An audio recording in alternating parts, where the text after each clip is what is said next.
As content creators, we do get threats on here. And I just wanted to talk about that. I talked to a couple different content creators. Standing up for what's right isn't easy.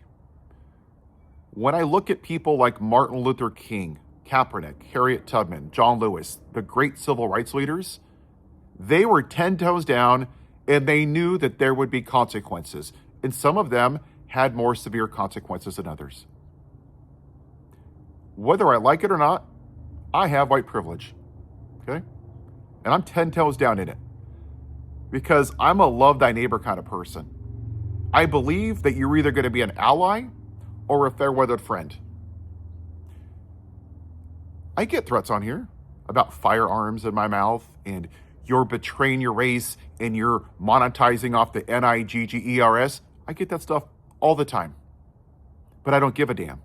I've lost a couple of friends over this and family members that I won't talk to, and I don't give a damn. Hell, Jesus literally lost his life for feeding people, for being kind. So if I lose a cousin because she wanted to lose her mind over a racist podcaster, then see you later. Don't let the door hit you where the Lord split you. There is a difference between being an ally and a fair-weathered friend. There was a TikTok creator that was a former Trump supporter, and her whole platform was making fun of MAGA and owning them and doing all this stuff. And I'm an ally, I'm going to use my white privilege. I loved it. It was a great message. You know what happened? A couple of people said some of the stuff that I did, maybe a little more severe. And then she left.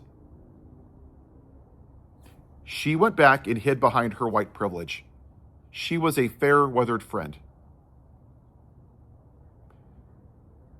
There are people that don't look like me, our black brothers and sisters, immigrants, Muslims, Afghan, etc., that aren't white, that don't have the luxury of just stop talking about politics or social issues. They can't just delete their account because when they walk outside, people still see who they are.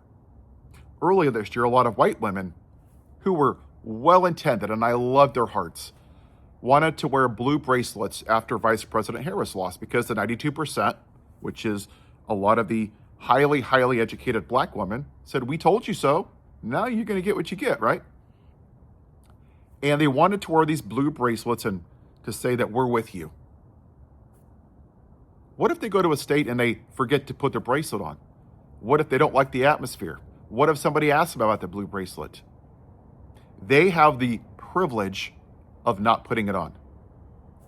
Love the idea. Love it. But it's privilege.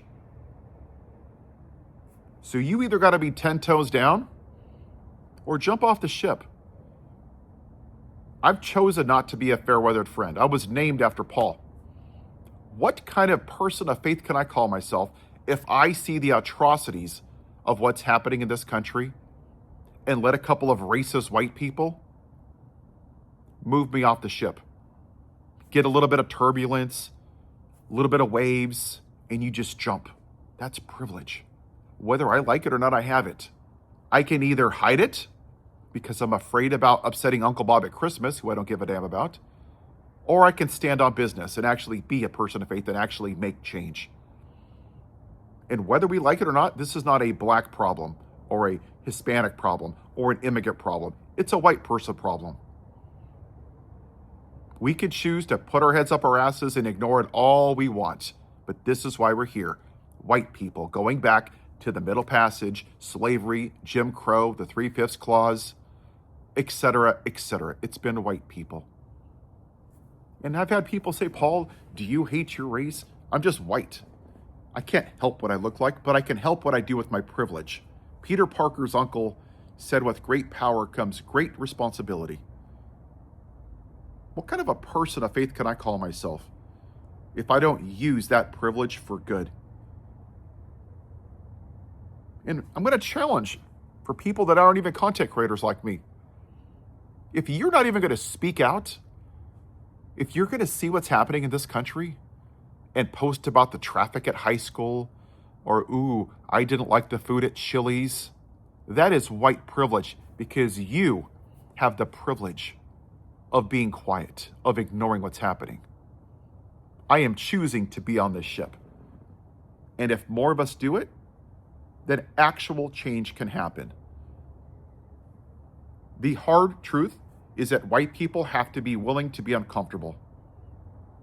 And I haven't seen enough white people yet that are willing to do that. I love the No Kings protests. Two things can be true. I think it's great that we protested. That was in October. We're now in December.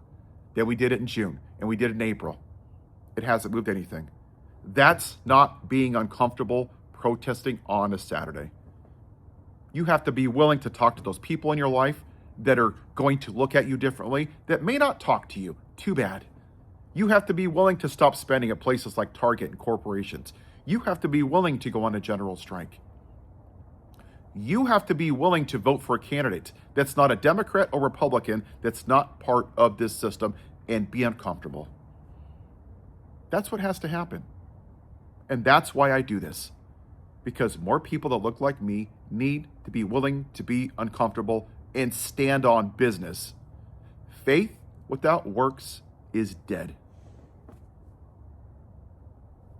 I always go back to that. You can say you're an ally, but unless you're willing to stand on business and be uncomfortable, you're just a fair-weathered friend. Have a good day.